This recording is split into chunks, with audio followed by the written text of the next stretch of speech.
लोकपाणी big boss 17चा विजेता मुनवार फारुकीला मंगळवारी पोलिसांनी ताब्यात घेतलं. हुक्का बारमधून त्याला ताब्यात घेण्यात आलं होतं. त्याच्यावर सिगरेट आणि इतर तंबाखू उत्पादनं कायद्याअंतर्गत गुन्हा दाखल करण्यात आला. मात्र चौकशीनंतर त्याला सोडून देण्यात आलं.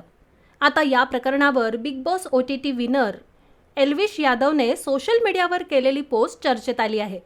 त्याची ही पोस्ट व्हायरल होत आहे. एल्विशने या पोस्टमध्ये नेमकं काय लिहिलंय ते आपण पाहणार आहोत.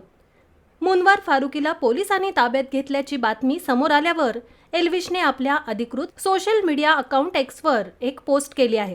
त्याने या पोस्टमध्ये लिहिलं आहे की बिग बॉस जिंकल्यानंतर प्रत्येकाचा वाईट काळ सुरू होतो का? या पोस्टमध्ये त्याने मुनवार फारुकीचं नाव घेतलेलं नाही, पण त्याने ही पोस्ट मुनवारबद्दलच केली असल्याचं म्हटलं जात आहे. एल्विश यादव देखील नोएडा पोलिसांच्या रडारवर आहे, तर दुसरीकडे मुनवार फारुकीवर देखील मुंबई पोलिसांनी गुन्हा दाखल केला आहे. एल्विश यादव आणि मुनवार फारुकी हे दोघेही बिग बॉसचे विनर आहेत.